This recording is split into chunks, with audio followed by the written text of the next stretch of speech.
Bonjour Arrangé. Salut Fabrice, de quoi vas-tu nous parler aujourd'hui? Eh bien, nous allons parler de Dune 2, Le film? bien sûr, de Denis Villeneuve. Denis Villeneuve, j'allais dire David Lynch. Il a fait le 2, C'est David Lynch qui a fait un Dune, c'est pas David Lynch, Laurent Zara. le seul vrai. Alors, Dune 2 est sorti au cinéma cette année. Comme indiqué, c'est le deuxième film sur le sujet, donc basé sur les romans de Frank Herbert, qui sont effectivement avec Dune 1 et 2, mais qui parlent, c'est la même histoire, quoi. C'est la suite directe. Ben, le Dune 1 et Dune 2, ça forme le premier roman. Ben voilà, exactement. Ouais. Même en roman, par contre, c'est souvent séparé quand même. Mais c'est la même histoire et ça n'a pas de raison d'être séparé. C'est peut-être une question simplement d'impression ou de facilité d'édition, mais ce n'est pas une. C'est vraiment la même histoire et donc on peut parler en fait des deux films de Denis Villeneuve comme du même ou presque ou comme vraiment une suite directe. Oui, mais est-ce que, Ça, comme j'entends. Dune 1 a eu beaucoup de succès, est-ce que Dune 2 n'a pas eu carte blanche pour Dune 2? Ça n'a pas été filmé en même temps, hein, donc ça s'est filmé l'un puis l'autre. Bah oui, oui, bien mais je sûr. crois que oui. Je crois que on parle même maintenant que Denis Villeneuve, grâce au succès de Dune 1 et de Dune 2, maintenant il aura une vraie liberté d'auteur. Quoi. Que ces deux films ont eu suffisamment de succès à la fois critique et public, que ça le fait passer de dimension et que, comme d'autres avant, va maintenant avoir pour ses prochains films, en tout cas, une liberté totale, presque même qu'à Hollywood, on va lui donner un crédit pour quelques films où il pourra vraiment faire complètement ce qu'il veut, quoi. Oui, j'ai plutôt aimé. Et la question que je me posais, mais toi tu n'en sais peut-être rien, moi peut-être un peu plus, c'est en fait Denis Villeneuve, Oui. je sais plus à quelle séance, en tout cas il a revu son film au cinéma, et à côté de lui il y avait Philippe Drouillet. Oui. Et ils étaient en pleine conversation. Est-ce que tu penses que Denis Villeneuve s'est beaucoup inspiré de Philippe Drouillet et de Métal Hurlant, ou pas tellement? Dans l'esthétique, un peu, je dirais. Mais Un petit peu, pas un petit beaucoup. peu. Mm. Non, pas beaucoup. Mm. Mais par contre, je crois que Denis Villeneuve, et c'est à son crédit, a une bonne compréhension de Dune et du côté science-fiction et de comment mener une histoire science-fiction. Donc je crois ça fait partie des auteurs qui comprennent les œuvres qu'ils adaptent, quoi. Que c'est pas juste un intérêt commercial ou d'adaptation de circonstances et que ok, ça avait l'opportunité d'une 2, il s'est lancé là-dedans. Je crois qu'il a vraiment une vision là-dessus et que c'est cohérent avec d'autres auteurs de science-fiction. Donc Peut-être sur le succès du film. Le film précédent de Dune 1, c'était Blade Runner 2049. Oui. Donc la suite du Blade Runner de Ridley Scott qui a eu Tout à dans fait. les années 80. Et pourtant, alors que ils avaient repris Harrison Ford, Oui. il y avait Ryan Gosling, Anna de Armas, et pourtant le film au cinéma, il n'a pas eu beaucoup de succès. c'est ça, mais c'était un semi-flop. Ouais, par contre, il a été beaucoup vu. Est-ce qu'on peut dire en téléchargement ici ou Oui, on peut en parler. Ouais. Ça a été fort regardé après. Dans sa C'était mise fort sur Internet. regardé, et c'est peut-être même à cause de. Enfin, je ne sais pas. D'une. Un peu fiche Wikipédia. Donc, il y a eu le Dune dans les années 80 de David Lynch. Tout à fait. Et en fait, c'est un projet qui vient déjà d'il y a quelques années. Il y a d'abord eu Pierre Morel qui devait le faire, qui est en français, D'accord. qui a fait Taken Ouais. et Banlieue 13. Ok. Non, c'est vraiment Ouais, bien, là. non, c'est ça. Heureusement qu'il ne l'a pas fait, à mon avis. Alors, il y a eu Peter Berg. Oui. Donc, je sais pas si tu vois qui c'est. Non, pas du tout. Il a fait beaucoup de choses différentes. Très con. Bienvenue dans la jungle, je pense. Ok. C'est lui qui a fait ça. Il a fait aussi... il était le créateur d'une série qui était plutôt bien, que tu n'as peut-être pas vu, qui est Friday Night Lights. Donc Friday Night Lights, le football américain, quoi. Ok, d'accord. Ah, bah alors je vois peut-être un peu de quoi il s'agit, mais Ouais, oui, je l'ai donc pas vu. ça tombe dans ce qu'il a fait de bien, quoi. Il a fait aussi d'autres trucs un peu pourris comme la bataille navale. Ok. Euh, Ça me dit très vaguement quelque chose, mais je crois que j'ai retranché, ça me dit plus rien. il presque a plus rien. fait Le Royaume, en film politique avec Jamie Foxx. Je crois que c'était sur l'Afghanistan ou je ne sais plus trop quoi. Oui, je crois que je vois de quoi il s'agit. Ok. Et il a réalisé plusieurs épisodes de Leftovers. Je sais pas si tu vois ce que c'est une série de science-fiction qui est encensée par notre ami Pas comme Tillman, pas comme si tu nous regardes. On t'aime. Et voilà, et alors après, ça a été proposé. Je sais pas si c'est Denis Villeneuve qui a dit moi je veux le faire ou ça a été proposé. Voilà, on arrive avec Denis. Et donc Villeneuve. Berg a été zappé pour Villeneuve ou c'était sérieux sa piste ou est-ce qu'il avait déjà abandonné l'idée? Ben, il était déjà allé loin. Ouais. Mais, quand Denis Villeneuve s'est intéressé? Ça a capoté. Non, ça a capoté avant que Denis Villeneuve s'intéresse. Hein. Ok, ça va. Ouais. Il n'y a pas eu Même Pierre Morel. Oui, mais ça heureusement, on s'en fout. Mais figure-toi que. Mais je crois que c'était une blague, William Friedkin qui avait dit oh oui, j'ai bien aimé les films de Pierre Morel. Et il dit des conneries. Voilà, on va pas. Donc, est-ce que tu peux nous faire un résumé, toi qui n'as pas lu les livres mais qui a vu ici les films, quelle est selon toi l'histoire et l'intrigue de Dune? Est-ce que je peux dire que c'est un peu comme la guerre des étoiles, mais un peu différent? Ou c'est se faire insulte à Dune? Si tu parles des livres, je crois que tu ferais une non, grosse mais insulte. je Mais parle si des tu parles, films. non, si tu parles des films, non. Ouais. Mais c'est pas le même ton malgré tout, mais je crois que oui, tu peux comparer sur l'ampleur en fait, sur l'univers et le côté épique des choses, tu peux comparer, oui. Ouais, et notre ami Hugues Daillé, parce que je pense à ça, avait dit Dune de Denis Villeneuve, c'est Star Wars en mieux en fait. Oui. Ouais. Ouais, je serais d'accord. Ok. Mais pour résumer, alors sauf si tu veux le faire. Vas-y. Dune, c'est un conflit galactique. Donc c'est là où on peut rapprocher avec Star Wars. On est dans un futur, sans doute du même univers que la Terre à un moment ou à un autre. Enfin, non, dans Dune, c'est le cas, mais ce ne sera pas ici dans le film, c'est pas confirmé, hein, c'est pas le propos. On est dans le futur de l'humanité, qui s'est implanté sur beaucoup de planètes, et on est revenu à des sortes de gouvernements un peu féodaux, quoi. Des grandes familles détiennent des planètes, les administrent et s'envoient attribués parfois par l'empereur. Et justement, au début de l'histoire, une des plus grandes familles, la famille Atréide, qui est un peu présentée comme les bons de l'histoire, ou en tout cas comme qui essaye de tenir compte des droits humains et de tout ce qu'on veut, enfin des gens. On a attribué à la famille Atréide la planète Arrakis. Je ne sais plus si quel est le nom entre Dune et Arrakis, quel est le nom donné par l'Empire ou quoi. Je pense que c'est Arrakis. C'est Arrakis, c'est bien ça. Qui est en fait une planète clé, donc, parce que c'est la seule planète dans l'univers qui produit l'épice. Épice qui est, et je crois que c'est un peu de façon volontaire, quelque chose qui est un peu mystérieux sur ce que ça fait, mais qui est utilisé à plein d'usages différents, et est une rareté, donc produite juste sur cette planète, et déjà rare même sur la planète, qui en fait est une sorte de drogue. C'est un produit qui est utilisé par la noblesse pour aiguiser l'esprit, pour pouvoir faire vivre plus longtemps, en meilleure santé, et qui est utilisé également par certains côtés par les mantas, qui sont des personnes qui vont en consommer plus que la moyenne, mais pour être des sortes d'ordinateurs humains, donc pour avoir des capacités de calcul et de prévision, de stratégie meilleures que l'humain normal, et alors qui est utilisé en énorme quantité par les voyageurs de la guilde pour pouvoir plisser l'espace et donc voyager entre les planètes de façon bien plus rapide que ce qui est possible sans ça, et qui rend en fait possible réellement le voyage interstellaire efficace.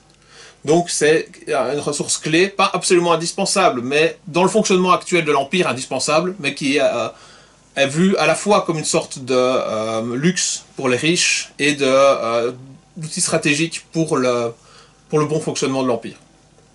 Donc l'empereur, lui, qui vient également d'une autre grande famille, veut en réalité se débarrasser de la famille Atréide, et c'est un cadeau empoisonné. Puisque en même temps qu'il leur attribue la planète, qui était avant ça attribuée par les Harkonnen, qui sont un peu la famille perverse et mauvaise qui exploitait sans vergogne la planète et ses habitants pour s'attribuer l'épice, et les richesses liées à ça, à sa revente. En même temps qu'il change de propriétaire, si on veut, pour la planète, complote avec les Harkonnen pour se débarrasser et pouvoir vraiment éradiquer la famille Atréide, pour la raison qu'ils deviennent trop populaires et qui pourraient mettre peut-être en danger l'avenir de du règne de l'empereur et de sa famille. Le premier film se passe en grande partie quand même sur la famille, la planète natale, on va dire. Non, pas Arrakis, justement. C'est la planète de base des Atreides. Et c'est seulement à la fin qu'il se retrouve sur Arrakis, même si Arrakis nous est déjà montré par certains côtés. Et le deuxième film est intégralement sur la planète Arrakis. Donc. C'est aussi générationnel, puisqu'on commence avec Paul n'est qu'un jeune homme, déjà adulte ou à peine adulte, ou il passe à l'âge adulte. Bah, ça dépend, parce que c'est pas précisé son âge, mais Timothée Chalamet, il a quand même 28 ans, quoi. C'est ça, mais il fait plus jeune. Ouais. Et je pense que dans l'idée, on commence l'histoire de Dune 1 par le passage à l'âge adulte de Paul. Mais à ce moment-là, Leto est quand même encore le chef de famille, et même s'il n'est peut-être pas le premier protagoniste, c'est un personnage important, et c'est partagé un peu. Dans le premier film, qui sont les personnages à suivre. Il y en a plus que ça, quoi. Dans le deuxième film, beaucoup plus centré sur Paul, et donc il y a sans doute un troisième film qui va être fait par Denis Villeneuve, qui va être le Messie de Dune, je crois, qui est toujours basé sur Paul, alors en partie en tout cas. Et donc, en réalité, la trilogie de films ici de Denis Villeneuve, c'est un peu comme les Star Wars, on va revenir à la comparaison. Les 1, 2, 3 étaient basés sur l'histoire de la jeunesse d'Anakin. Enfin, sur l'histoire d'Anakin, ici c'est l'histoire de Paul, quoi. Mais ça s'arrêtera là. Attention que c'est basé sur la saga de Dune, c'est basé sur des romans, et qu'il n'y a pas que 3 livres. Il y en a 6 originaux, ou 7. Et après ça, plus tard, après la mort de l'auteur, donc Frank Herbert, il y a eu des préquels et d'autres qui se passent après la saga originale. Un peu comme les Star Wars, toujours. Mais que ici, on n'arrive même pas à la moitié. Question histoire, parce que je crois qu'il n'y a que 6 livres, mais les 3 premiers sont moins gros que les suivants, quoi. Donc question page, question nombre de pages et récits, on n'est pas encore du tout, on n'est même pas à la moitié lorsque va s'arrêter les films de Denis Villeneuve. Par contre, ce sont les plus simples, entre guillemets, même s'il n'y avait rien de simple à l'adaptation, ce sont les plus simples à mettre en image. Parce que le récit, justement, basé sur Paul, est plus facile à mettre, le scénario est plus facile à mettre en image et à garder une cohérence dans le temporel et à garder un déroulement classique. Donc, est-ce que tu penses que, parce que ça a quand même été en gros succès, qu'il y a eu en 2, même si Denis Villeneuve a pris un risque à la fin du 1, en mettant du chapitre 1, et avec Zendaya qui dit « ce n'est que le début de l'histoire », c'est vrai, si ça avait été un flop, on n'aurait jamais vu le 2. Bah oui, alors, est-ce que tu crois, en tout cas, ça, si c'est pas la raison principale, c'est une des raisons que ça a été en succès, Dune de Denis Villeneuve, aux acteurs, puisqu'il y a Timothée Chalamet, c'est l'acteur à la mode pour le moment. Je crois je me rappelle qu'ils ont mis dans le poster Zendaya alors qu'elle a 5 minutes de rôle. Et Zendaya. Je crois que c'est que oui. Que on peut attribuer le succès en grande partie le fait que ça ait marché autant, le choix des acteurs a été crucial dedans, oui, complètement. Ouais, je crois que c'est évident. Si ça avait été avec ces acteurs-là Dune de Peter Berg, où ça aurait marché exactement de la même façon. Le premier. Mais je crois qu'il ne faut pas non plus diminuer le talent de Denis Villeneuve dans le visuel et dans la... Mais je ne diminue pas, je dis juste que si ça avait été réalisé... Je crois que le premier, même réalisé par quelqu'un d'autre, aurait marché, oui. Ouais. Par le choix d'acteurs et le choix aussi de... Ça faisait longtemps qu'il n'y avait pas eu un bon film de science-fiction. On a eu tout le ras-le-bol des Marvel, enfin toutes les Marvel depuis 15 ans, qui sont surprésents. Donc la fantasy était en grand nombre. Mais la science-fiction, par contre, c'était en comparaison... Il y a eu les Star Wars qui ont été des flops, pour les derniers, je parle, en partie, peut-être pas commercialement, mais sur le côté critique en tout cas clairement. Et là maintenant, je crois que ça tombait au bon moment pour relancer le côté science-fiction grand public, quoi. Parce que je me retourne, parce que je pense à un film de Denis Villeneuve, qui s'appelle, en français, c'est Premier Contact, qui est un film de science-fiction. Enfin oui, il avait fait Blade Runner 2049, parce que tu parles d'un bon film de science-fiction. Oui, mais là c'est l'épique, je parle de la science-fiction épique à la Star Wars. Le côté grand public, c'est pour ça que je mets grand public. Parce qu'il avait fait, pour moi, un très bon film de science-fiction la même année que Blade Runner 2049. qui s'appelle Premier Contact en français. Tu l'as vu? Non, mais ça, maintenant je m'intéresse au film, je pense que j'ai un peu regardé de quoi il s'agissait. En anglais, je crois que c'est de Arrival, et c'est avec Amy Adams, Jeremy Renner. Oui. Et là, pour le coup, c'est un film de science-fiction qui est plutôt original. Tout à fait. Et qui n'a pas eu tellement de succès. Non, mais on n'est pas dans la même catégorie de science-fiction, je pense. Maintenant que ouais. Ok. Et qu'est-ce que je voulais dire? Je parlais du casting, c'est ça? Oui. Oui. Je pense que Duke Leto, c'est également quelqu'un qui a joué dans Star Wars. Et il y a aussi dans le rôle du dégueulasse, là, du Baron Harkonnen. Ouais, il y a Stellan Skarsgård, qui est un acteur qui... Enfin, il a joué dans les Mamma Mia, mais bon, c'est un acteur fétiche de Lars von Trier, par exemple. Et dans le deuxième film, donc dans Dune 2, ici, il y a Paul Butler qui joue son neveu dégénéré. Et qui crève l'écran. Austin Butler. Et qui crève l'écran, je trouve, dans le rôle. Je le trouve bien. Mais ils ont pris aussi quelqu'un qui est un acteur culte, mais je sais pas si les nouvelles générations le connaissent beaucoup, s'il y a Christopher Walken quand même. Oui, mais c'est effectivement, à mon avis, c'est pas lui qui va ramener la jeune génération dans la salle, mais qui est effectivement un acteur important pour jouer un rôle important, même si peu présent. Je trouve pas que c'est la plus grande réussite, mais je trouve qu'il est bon dans le rôle quand même. Dans le rôle de la princesse, là, elle est moins connue que Zendaya, mais c'est aussi une actrice à la mode, il me semble. Il y a Florence Pugh. Et il y a Léa Seydoux qui intervient et qui est également dans le casting. Léa Seydoux. Qui joue une deck Bene Gesserit. Donc ça on va expliquer peut-être dans et aussi qui est déjà dans le 1. Il y a Jason Momoa qui joue le rôle de... on s'en fout.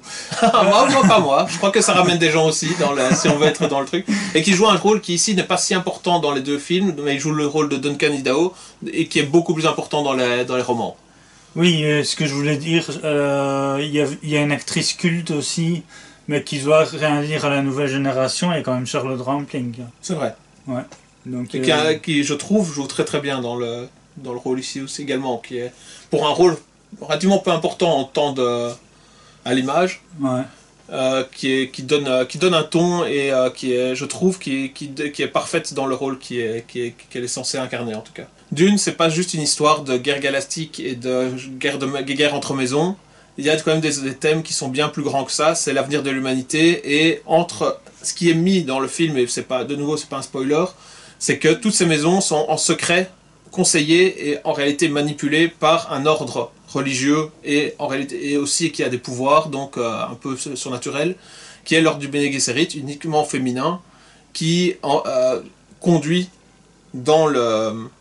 à travers ces familles une sorte de plan génétique pour produire à un moment donné le Kwisatz Ezrach, qui sera, si on veut, l'élu, qui sera l'avenir de l'humanité et qui changera à tout jamais le destin de l'être humain. Puisque d'une, ça se passe sur des milliers d'années. C'est un plan à long terme mené par le Bene Gesserit sur 90 générations ou plus. Et d'une, en réalité, l'intrigue, c'est parce que ce plan échoue.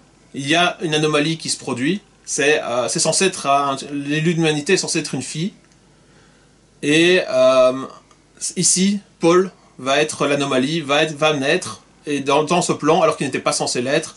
Et c'est un des points importants, c'est le côté, en réalité, c'est ces grandes familles qui ont l'air si puissantes, qui font la guerre à coups de laser, à coups d'épée, vraiment de façon intergalactique, en réalité ne sont pas si importantes que ça dans les choses. Et c'est pour ça, sans doute, que dans les films, c'est une question qui est moins développée, parce que c'est pas possible de le faire.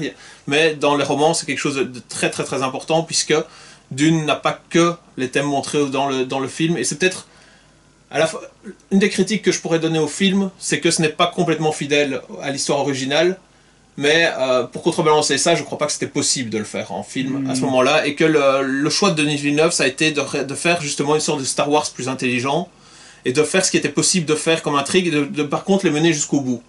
Et ça c'est une réussite totale, je trouve, dans le film, c'est que ce qui est montré, donc les luttes de famille, et quand même aussi l'idée du plan génétique et des choses comme ça, est bien montrée dans le film, et est faite de façon assez intelligente pour que ce soit à la fois avec du suspense et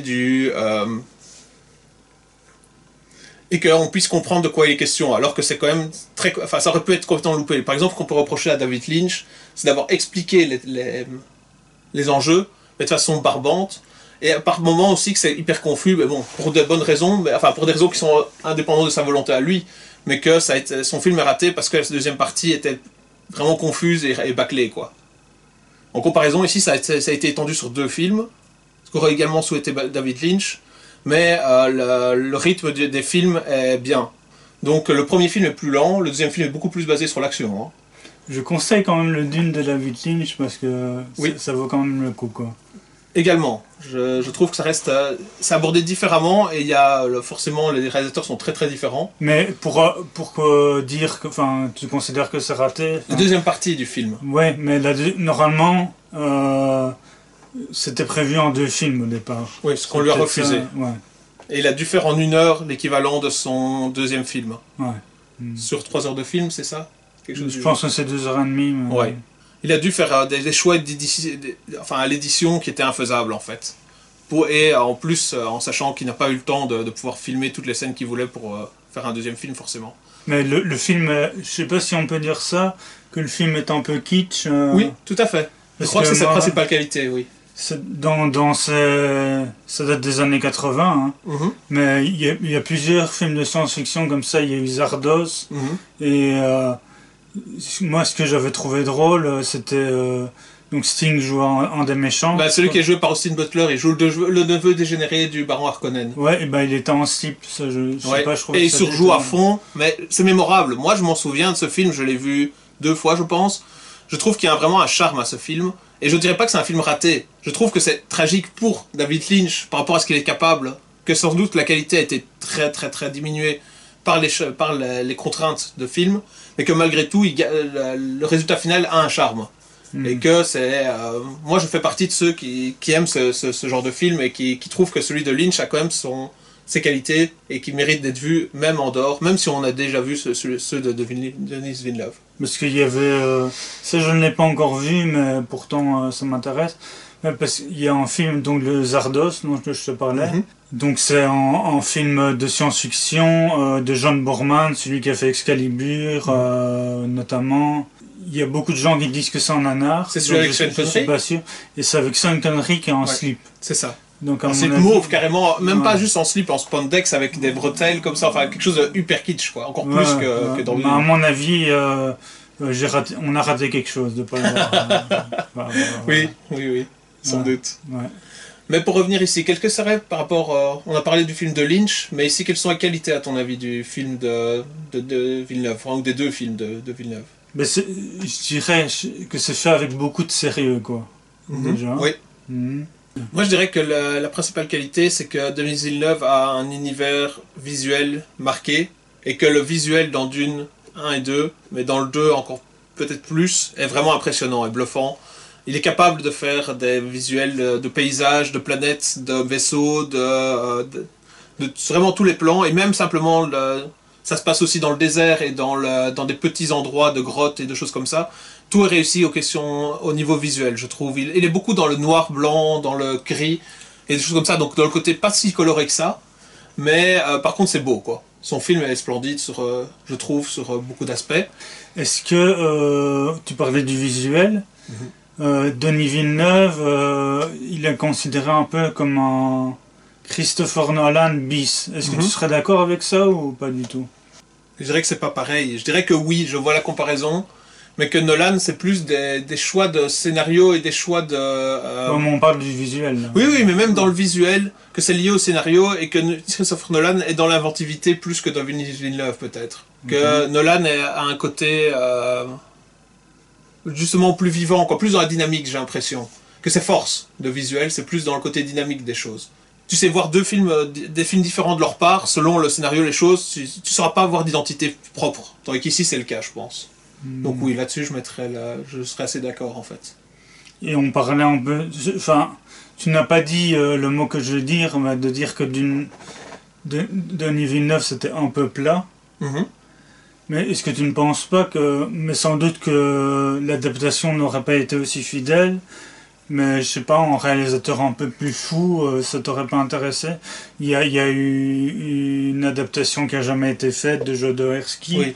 mais si on prend des cinéastes de maintenant, par exemple en Aronofsky ou... Mais là, je crois qu'on rentre aussi dans une autre façon de discuter le film, et je suis d'accord avec toi. Et là, on doit envisager ça pas seulement sur le côté fou de la réalisation. C'est que ici, Denis Villeneuve parle.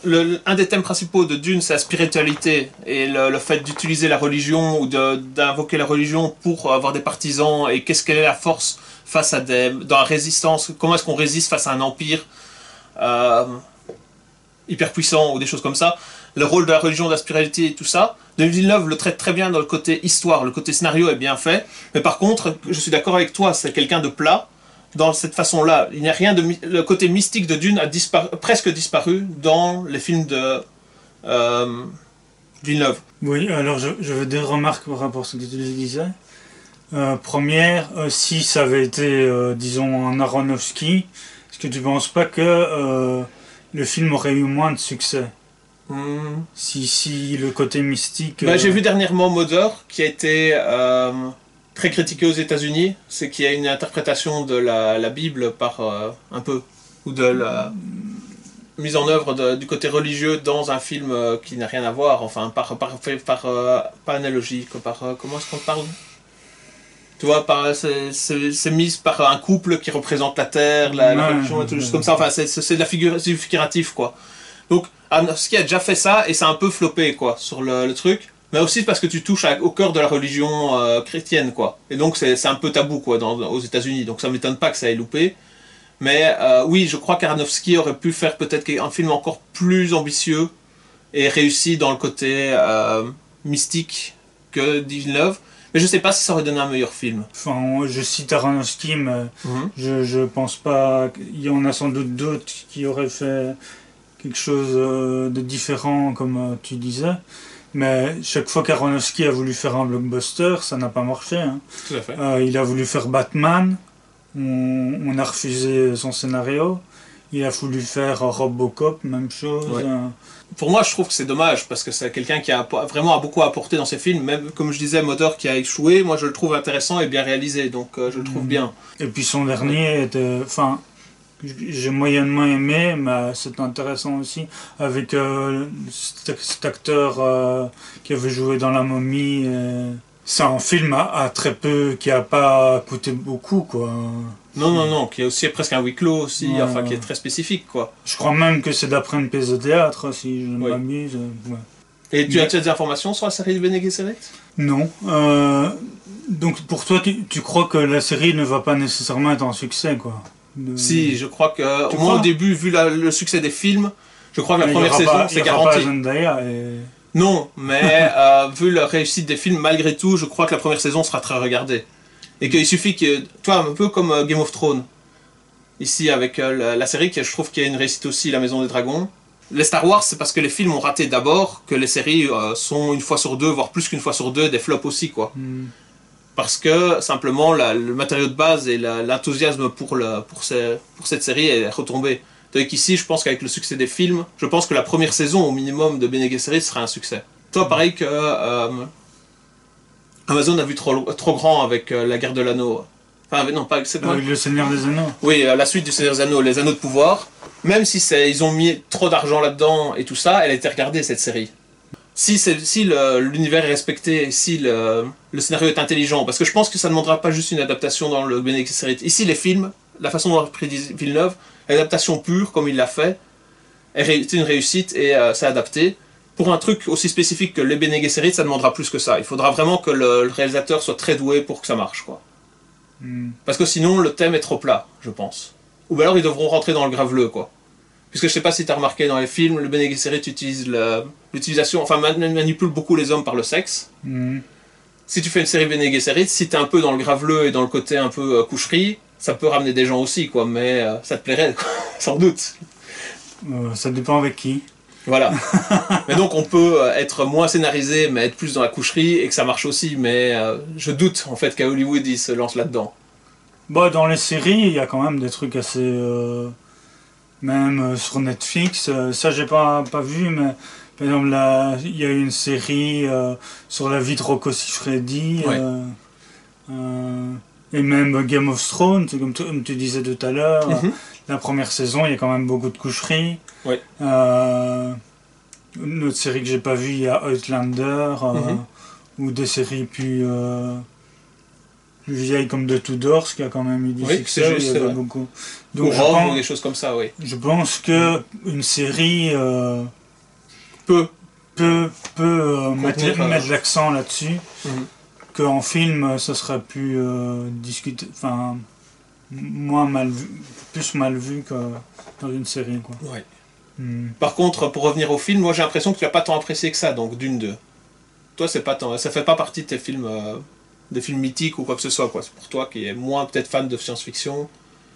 C'est pas, ça t'a pas impressionné particulièrement. Ah si, je pense que je vais lire le bouquin, enfin en tout cas le premier. Mhm. Parce que Denis Villeneuve a dit que maintenant il pense faire en 3, mais à un moment donné il comptait pas. Et ça aurait été dommage parce que Oui. ça attendait une suite, quoi. Enfin, Mais moi, je me disais, Dune, si ça avait été juste le thème de David Lynch, donc les deux premiers bouquins, Dune 1, Dune 2, qui lui a dû faire en un film, ça n'avait pas beaucoup d'intérêt. Au final, je trouve que même si c'était arrêté après les deux films, je crois que ça aurait eu un intérêt parce que Denis Villeneuve, pour moi, a fait assez une grande réussite ce qu'il a réalisé. Mais qu'il y ait le 3 est un bonus, on va dire, puisque ça conclut l'histoire de Paul, comme on l'a dit. Mais vu comment il a fait les deux premiers, tant mieux, quoi. Qu'il fasse un troisième, c'est fantastique. Et j'en attends pas beaucoup plus parce que je pense qu'après ça devient vraiment chaud de rendre ça grand public en fait, les histoires tarbiscotées de Dune quoi. est-ce que dans le 3, vu comment finit le 2, est-ce qu'il y aura encore Zendaya ou c'est pas possible vu comment ça fait? On passe je pense 20 ans dans l'avenir. Et dans le bouquin, le personnage de Zendaya est toujours présent ou... Mais en fait j'allais en parler, le personnage de Zendaya était le plus changé par rapport donc de Shani, et je le reproche pas de nouveau. Dans les romans, Shani est un personnage très fidèle à Paul et accepte son rôle. C'est-à-dire, elle tombe amoureuse de lui, il lui permet un accès au peuple Fremen par certains côtés et lui donne des enfants. Mais un rôle vraiment beaucoup plus traditionnel, quoi. Une fois qu'elle est amoureuse de lui, elle lui obéit à peu près en tout et elle lui fait confiance sur tout et ne remet pas en cause ses décisions.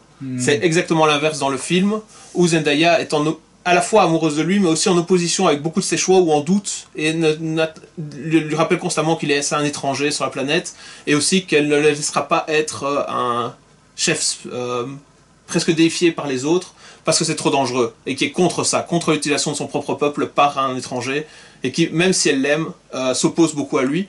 Ça n'existe pas dans les romans, en fait, à part au tout début. Donc dans le début de leur histoire amoureuse, de leur contact, il y a un tout petit peu ça, et puis c'est vraiment, on passe à autre chose, et donc il y a une différence.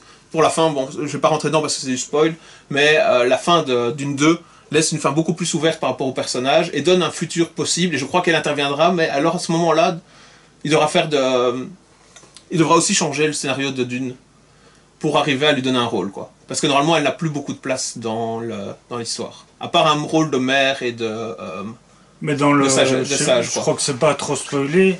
Dans le Dune 2, elle lui fait pas d'enfant. Hein, si... Non, ça après, c'est censé être dans le 3. Et pourtant, il va se... Enfin, je spoil de nouveau, mais Oui. normalement, il va se marier avec la princesse. Hein. Oui, mais c'est là où c'est changé. Donc bon, attention, spoil. À la fin, Paul accède au pouvoir et pour accéder au pouvoir se marie avec la fille de l'empereur. Eh bien, dans le film, c'est vu comme un affront par Zendaya qui part, en gros. C'est ce qui est montré. Bon, c'est pas certain, mais ça a l'air d'être ça. Alors que dans l'histoire de Dune, c'est vraiment différent. Shani, donc le personnage de Zendaya, est gardé comme, dans les deux livres comme sa maîtresse. Mais en réalité, il ne touchera jamais l'impératrice, sa femme. Il la laissera comme un peu pourrir dans ses loges, dans ses quartiers, et il ne la traitera même pas comme sa femme. C'est-à-dire, sa vraie femme, ce sera Shani. Il sera fidèle avec elle pendant toute sa vie et n'aura pas d'enfants en fait avec l'impératrice. Il aura des enfants avec Shani. Donc ça, c'est la réalité des romans est très différente de ce qui est montré dans le film de nouveau. Ce sont des choix forts qui ont été pris par Denis Villeneuve pour donner une place à Zendaya. Et de nouveau, je le comprends parce que vu justement, on en parlait lorsqu'on a discuté plutôt de la série True Detective. Il y a la place de la femme dans les films et des thèmes modernes est un peu, on sait pas vraiment complètement y échapper dans le Hollywood moderne, Mais ici, je trouve que le choix est adapté et bien fait. Le personnage de Zendaya dans les films a une place et est intéressant. Par exemple, dans Le Seigneur des Anneaux, le personnage d'Arwen, ils ont un peu rajouté des dialogues, elle fait partie du truc par rapport à Aragorn, quoi. Mais ça reste plat, quoi. Parce que ça a été très fidèle au roman, où elle n'a pas de rôle. Ici, Zendaya a un rôle très actif et important, mais ce qui n'existe pas vraiment, moins dans les livres. Et donc, ça change aussi le narratif et ça change le truc. Et ta question est justifiée, en fait. Est-ce qu'elle aura encore un rôle dans le prochain? Ben, je pourrais pas te répondre parce qu'ils ont changé le personnage, quoi. Mais je pense que oui, je pense qu'elle aura encore plus de place que dans les romans, quoi. À la minute casting et suite, moi, la question que je me posais, c'est par rapport à Anna Taylor-Joy. Donc Oui. t'as vu qu'elle était dans Oui, le oui, film. tout à fait, mais Parce c'est que moi, normal. quand je dis ça à certaines personnes, Oui. ils disent comment ça, Anna Taylor-Joy est dans le film? Mais oui. En fait, aussi, c'est là où on parle du spirituel et tout ça. On voit l'avenir dans Grâce à l'épice. Ouais. Pour ceux qui prennent en haute quantité, c'est pour ça, donc les navigateurs, les mantas, etc. Et donc les Bene Gesserit également qui consomment l'épice et qui ont des yeux bleus de par la consommation de concentré d'épices, ont une capacité limitée à la vision de l'avenir. Et Paul, on est toujours dans le spoil, va réussir ce truc qui est normalement impossible, qui tue normalement tous les mâles qui vont essayer de faire ce procédé d'absorption d'épices concentrées. Et ça lui permet vraiment d'avoir une vision pleine du passé et du futur. Et c'est pour ça qu'on voit Natalie Joyce, parce que sa petite sœur qui est encore dans le ventre de sa mère, donc qui est encore de sa mère enceinte, dans l'histoire, il la voit déjà adulte et quel sera son rôle. Et donc sa sœur sera jouée par Anna Taylor-Joy, comme je l'avais dit, 20 ans dans le futur en fait. Et donc là-dessus, c'est cohérent. Et dans le troisième film, elle aura un des rôles centraux, quoi. Mais il y en a, en fait, j'aurais dit... oui, j'aurais parlé, il y a Anna Taylor-Joy dans le film, et il y en a qui n'avaient pas capté, quoi. Donc quand je leur dis la scène, oui, ils voient, mais ils n'avaient pas capté que l'actrice est Anna Taylor-Joy, quoi. Non, c'est bien elle, et c'est une sorte d'annonce aussi, c'est presque un spoiler dans le film de qui sera un des personnages du troisième, quoi. Peut-être pour terminer avec Jodorowsky, donc Jodorowsky aurait dû faire Dune avant que David Lynch le fasse. Ouais. Et finalement il l'a pas fait, et certaines choses qui devaient être dans Dune, il les a mis dans ses bandes dessinées. Et c'est un peu comme ça qu'on a eu l'Incal ou la Casa de Métavaron. C'est pas qu'un peu influencé, hein. Quand j'ai lu l'Incal, j'ai reconnu énormément de choses, donc dans les grandes maisons, dans l'organisation de l'univers, enfin de l'univers, dans le côté technologique et des choses comme ça. C'est presque une adaptation de Dune aux yeux de Jodorowsky plus qu'un scénario original en fait. Donc il s'est vraiment inspiré très très très fortement de l'univers de Dune pour faire son histoire propre de l'Incal. Et de nouveau, je n'ai rien à reprocher à ça, hein. Il a fait quelque chose d'assez unique pour que ce soit valable, mais c'est vrai, ça donne une idée presque de ce qu'il aurait pu faire de Dune, quoi. Puisque tu reviens au Denis Villeneuve, qu'est-ce que tu penses de l'utilisation pour certaines scènes du noir et blanc? Est-ce que c'est justifié ou... Non, je crois que c'est un des artifices de Denis Villeneuve et je suis pas... Je crois que par moments c'est réussi et que ça donne son style, mais qu'il y a des moments où ça se retourne contre lui, je crois. Et que pour Dune, moi je l'imaginais pas comme ça. Non, parce que je me souviens que une fois j'avais un souvenir de 300 en noir et blanc, alors que c'était pas du noir et blanc. C'est vrai. Dans Sin City également, non? Sin City, c'est complètement... S'il y a c'est noir et blanc... Plus quelques couleurs ajoutées. Oui, quelques couleurs. Ouais. Ah, ok. Ouais, c'est ça la différence. Et sinon, on peut penser à Rusty James. Je sais pas si tu ça, je connais pas. De Coppola. Enfin, c'est un film des années 80. Et en fait, c'est en noir et blanc, mais il y a juste des scènes avec des poissons dans des bocaux et les poissons sont en couleur. Ma conclusion, allez voir Dune 2, lisez l'Incal. Ouais, lisez l'Incal. Mais non, mais et la Casa de Métabaron aussi. Hein. Oui, ouais. Mais là c'est moins lié. Ça c'est plus lié à l'univers propre de l'Incal, et ça vaut la peine de le lire, mais c'est moins le côté Dune, beaucoup moins.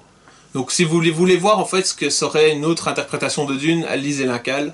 Non, je sais pas, je voulais juste ajouter qu'il y aura peut-être un film l'Incal, peut-être, et que pour le moment c'est Taika Waititi qui serait le réalisateur, qui est celui qui a réalisé Thor 3 et Thor 4. Ouais, Thor 4, Love and Thunder, le fantastique. Ouais. Non, plus sérieusement, qui a fait le 3 qui était correct, et qui a fait quelques autres films un peu pas mal, quoi.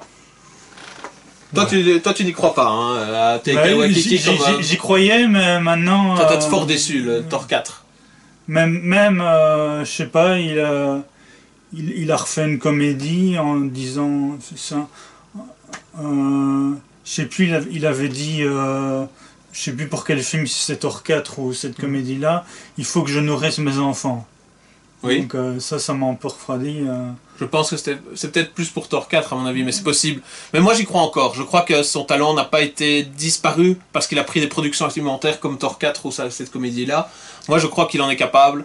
Donc j'ai pas dit que ça va réussir, mais je crois qu'il a ça en lui et qu'il pourrait, s'il est vraiment passionné par le projet, je crois que ça peut donner quelque chose de bien, quoi. Et parce que avant Taika Waititi, c'était prévu que ce soit Nicolas Winding Refn. Je sais pas s'il est capable, s'il en aurait été capable, tu vois. Bon. Bah ouais, je crois que pour faire l'Incal, il faut un côté fantasy et un côté un peu dingue, quoi. Que tu peux pas réaliser ça, tu vois. C'est pour ça que Jodorowsky a fait au scénario et avait une autre vision de Dune.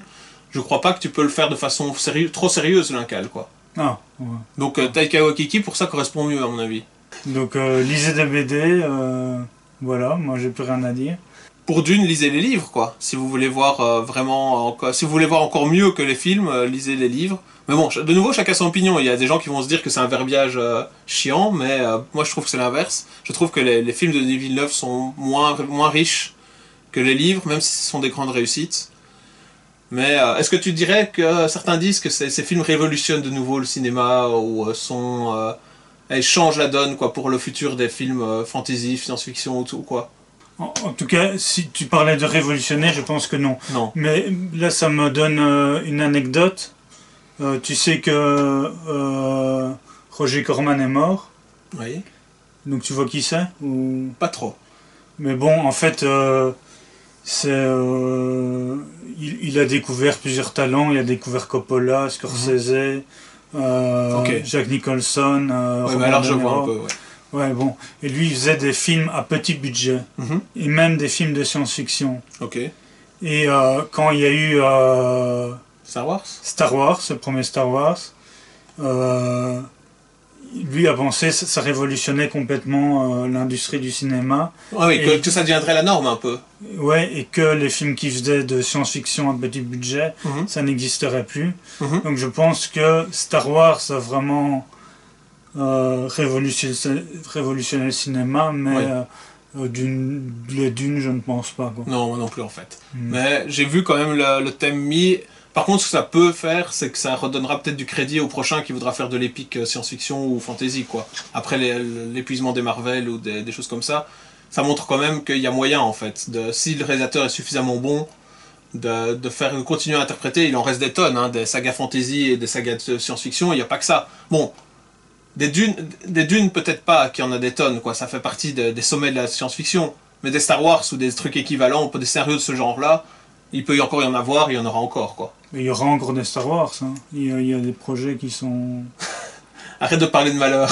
Mais si, il y a un nouveau film avec la bonasse. Là. Ah, carrément, là. Non, enfin, la jolie fille là, qui était dans les Star Wars de Disney. Ah oui, Daisy Ridley. Ouais, ouais. Ok. Bah, il y a un nouveau qui est prévu. Oui. Mais c'est vrai qu'il y a eu beaucoup de spin-offs qui ont été annulés. Hein. C'est vrai. Bon, Donc oui, c'est vrai, les films Star Wars, techniquement, mais bon. Je ne les compte plus dans l'avenir du cinéma, je crois. Quand on voit les succès, justement, ici, Furiosa va sortir de Mad Max qui a réussi à se réinventer un peu, ou des choses comme ça, de la fantasy légère, ou de la science-fiction légère, ou des choses comme ça, il y a d'autres moyens. Il y a moyen d'avoir des gros films, en fait, avec je crois que ça existera toujours, mais qu'ici, Dune 2 confirme quand même que allez, même dans l'Hollywood moderne, il y a moyen de faire des gros films de ce genre, quoi. Oui. Voilà. Bah, on peut s'arrêter là-dessus. Merci Larangé. Merci Fabrice.